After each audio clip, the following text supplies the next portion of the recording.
Welcome to the Information Security Forum podcast. I'm your host, Tavia Gilbert, and this podcast is the second of two episodes featuring ISF Managing Director Steve Durbin in conversation with journalist Mike Eckel. Anything that goes to raise doubt in a person's mind about how the integrity of the electoral system, then you could say that is working towards the end of the Kremlin's goals. In today's conversation, we'll be speaking with Mike about the threat horizon, including attacks from nation-states, and where companies and individuals are particularly threatened. Steve resumes the conversation with Mike, talking about the Russian interference into election integrity. Certainly, cyber is able to be used as a particular tool, one of many tools, but also I think just the very fact that it has happened in certain parts of the world then raises the question of whether it will happen here. What I mean by that is I was talking not so long ago to a German politician who had expressed concern at the time of the German elections that the Russians may have been trying to influence that. And certainly there was no evidence that that was the case. But the very fact that they were concerned about it really diverted a lot of attention and a lot of resource away from what they would have done otherwise in order to assess whether or not there had been any attempts to meddle or to influence and so on.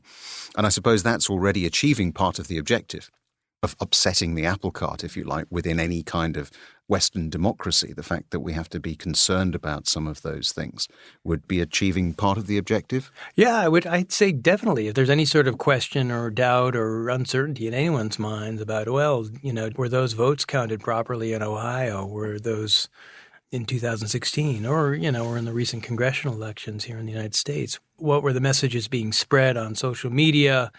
Anything that goes to raise doubt in a person's mind about how the integrity of the electoral system, then you could say that is working towards the end of the Kremlin's goals.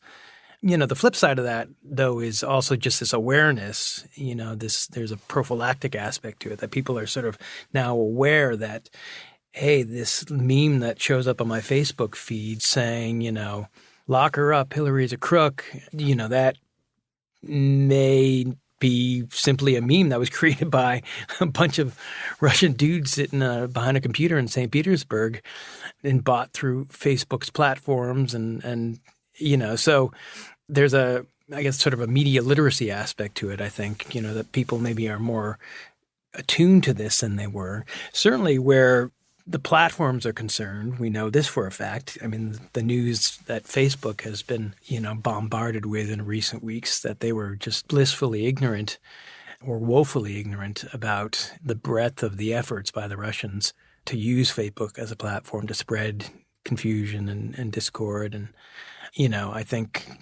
that's a story that's going to be going on for some time now, and they may have legal troubles down the road.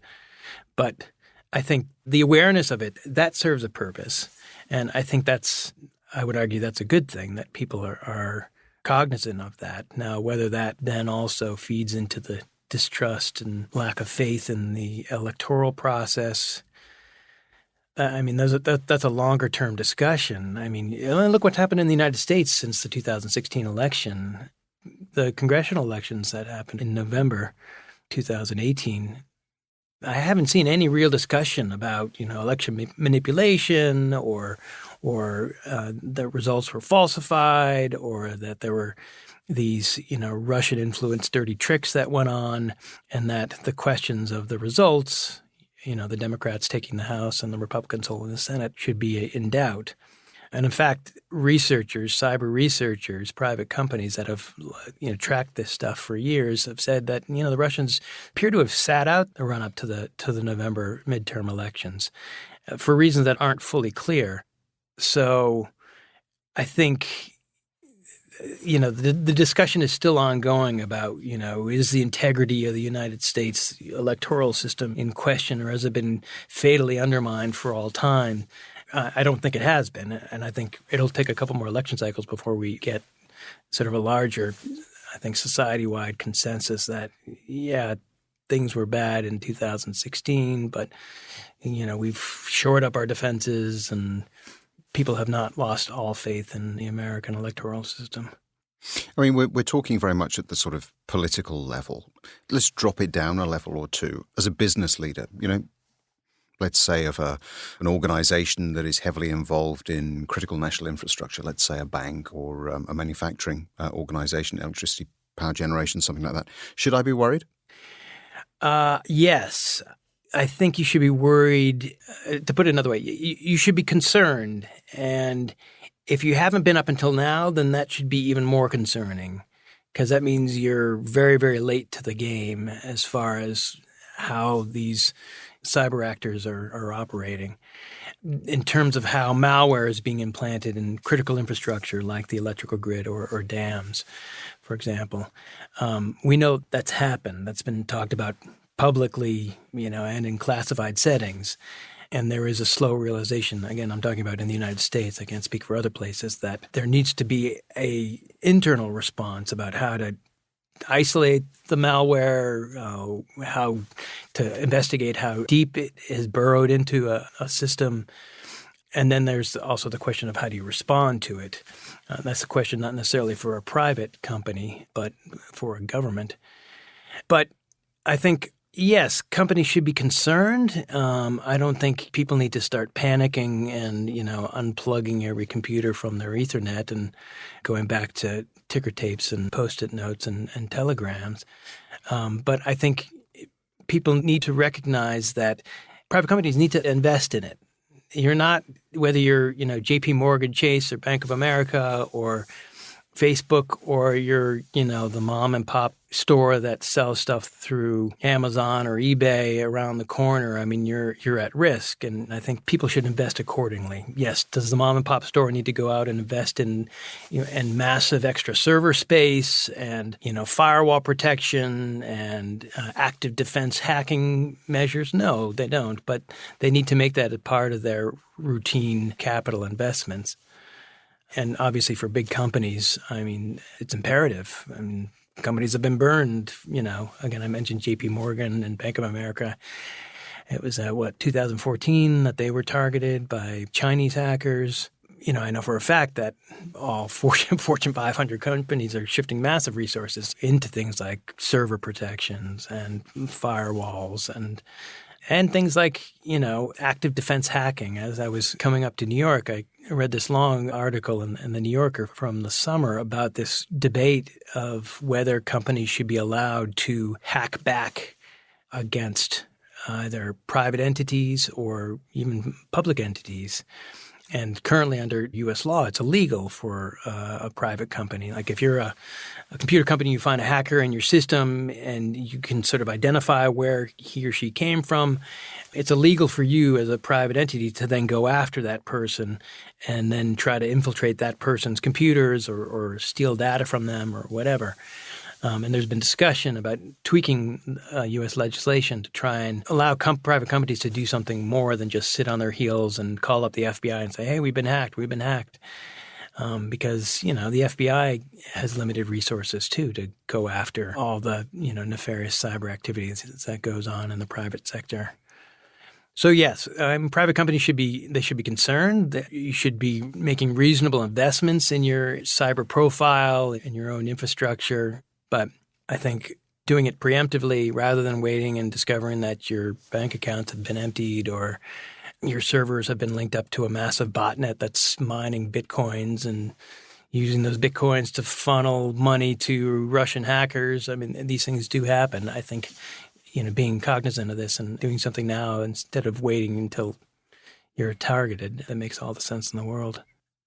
I think one of the things at the ISF we've recently produced certainly some guidance on running cybersecurity threat exercises. So playing out different scenarios, making sure that your playbook is in place before some of these things might happen. But one of the elements in there that I want to pick up in what you've just been saying is the challenge, I think, for a lot of organizations, for a lot of chief information security officers, is conveying the message to particularly, say, the board around this appropriate response. What is an appropriate amount of investment? What is an appropriate amount of resource required to be put in place? And certainly, I think some people might be listening to this thinking, well, if the Russian state is coming after me, what chance do I stand as an organization? There's no way that I can bring to bear the resource required, surely, to make myself look unattractive to them. So what are your thoughts around those sorts Well, of I mean, that's true. I mean, if you're targeted by the GRU, then maybe the best thing to do is just unplug everything from your servers and go back to pen and paper and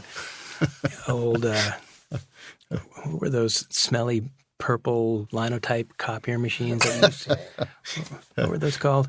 I mean, that was, the Russian, when I was living in Russia in the 90s, people were still using carbon paper there weren't really Xerox machines and certainly computer printers were nowhere to be found, at least among the general populace, and people were still using carbon paper and reusing carbon paper and over and over and over again. That is no longer the case. I can tell you that with great certainty. So, yes, I mean, each situation is different. It's hard to make a general observation across the board. Again, I'm not a cyber researcher. I'm not an IT person. I just write about it for my work. But I know for a fact that there are very simple things you can do as a company just to encourage, I think it's called good cyber hygiene.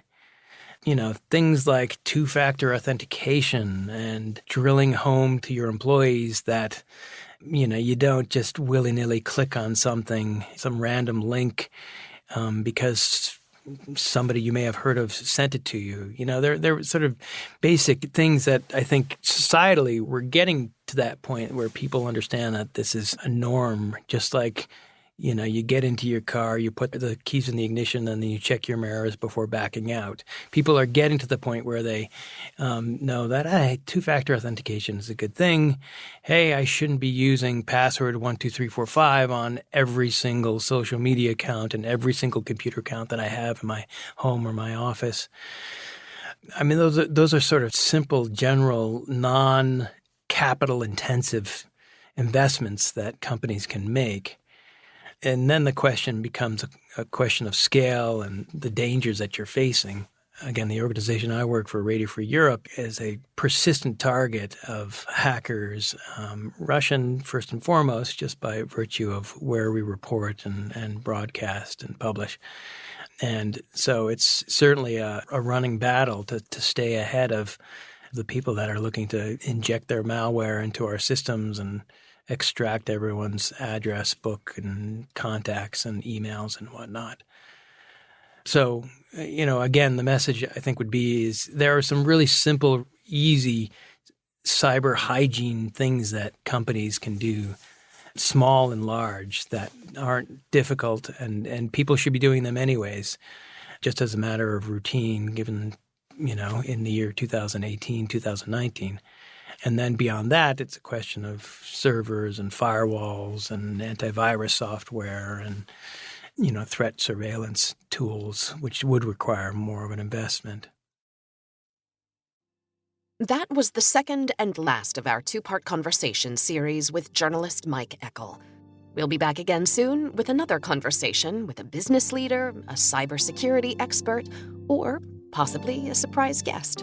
In the meantime, if there's someone you'd like us to interview or a topic you'd like to hear covered, please get in touch through our website or tweet us at Security Forum. And don't forget to rate and review us on iTunes. We'd really appreciate it because it helps new listeners find us. Until we're back with you, to find more resources for CISOs and anyone looking to enhance the security of their business, please visit us at securityforum.org.